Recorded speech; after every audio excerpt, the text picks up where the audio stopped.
Christchurch police are still investigating the cause of a fire which damaged an historical site on the weekend. Jared McCulloch has the latest on the devastated sign of the Bellbird building. A historic site up in smoke. I swore. I was very upset. It didn't need to happen. So I was very, very upset. It doesn't make any sense that this should happen. Hasn't the city lost enough of its heritage without mindless vandalism like that? The sign of the Bellbird went up in flames on Saturday night. The fire is being treated as suspicious. The Boulevard hopes they'll find those responsible. Just find something else to do.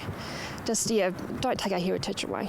It's in a remote area, a 35-minute drive west of Littleton, saying it could be difficult to monitor the site. Have no idea how to tackle that sort of problem.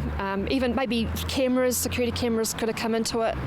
The hut tells a historic story to Canterburyans, being one of the 4 buildings constructed in the early 1900s. Sign of the Bellbird was part of a big project done in the 30s by a man called Harry L. And he was born here in Christchurch. He was a Cantab. He loved the city. He loved the Port Hills. And he had a dream. He knew Christchurch was growing very fast and he wanted to protect the natural state of the city.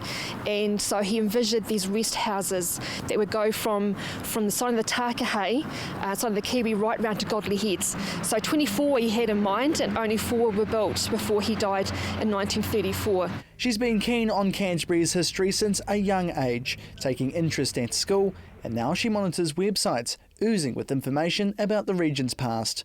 A lot of buildings have come down due to the quakes, some unavoidable. We're 165 years old this year, and we definitely need to take more care of our heritage. So much has gone, and every time a building comes down, that's a human story that's gone, that our kids don't seem to learn about, and it's not part of our city that hasn't got some sort of Cantab story behind it. But she says it's disappointing to hear news like this.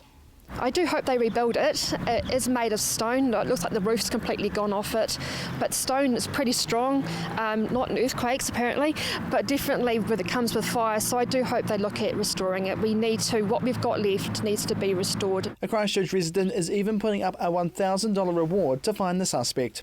Wonderful.